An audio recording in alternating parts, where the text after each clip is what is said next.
Bible అనే వర్డ్ని బైబిల్లో చూపించండి అని.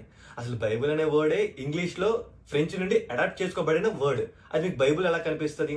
ఆ బైబిల్కి మూలమైన బిబ్లి అనే గ్రీక్ పదం బైబిల్లో ఉందా లేదా అని అడగాలి.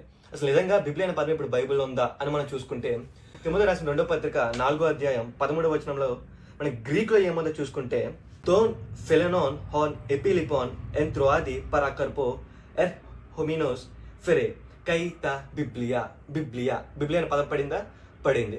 దీన్నే అసలు తెలుగులో ఏముందో మనం చూసుకుంటే, నీవు వచ్చినప్పుడు నేను త్రోయలో కూర్పునద్ద ఉంచి వచ్చిన అంగీని పుస్తకములను, ఈ పుస్తకములను అనే పదమే బిబ్లియా ఓల్డ్ గ్రీక్లో మనం చూసాం. సో బైబిల్ అనే పదం, బైబిల్కు మూలమైన బిబ్లి అనే పదం బైబిల్లో ఉంది. అది అలానే బిబ్లి అనే పదమే ఇంగ్లీష్లోకి వచ్చింది. సో ఈ బైబిల్ అనే పదం ఎక్సిస్టెన్స్లోకి ఎలా వచ్చిందంటే, గ్రీక్ నుండి లాటిన్లోకి, లాటిన్ నుండి ఓల్డ్ ఫ్రెంచ్లో ఉన్న ఈ బైబిల్ అనే పదాన్ని ఇంగ్లీష్ పీపుల్ అడాప్ట్ చేసుకోవడం. సో ఆ విధంగా ఇంగ్లీష్ పీపుల్ నుండి ఓవరాల్గా ఇంటర్నేషనల్గా స్ప్రెడ్ అయింది. సో ఇది the origin of the word Bible.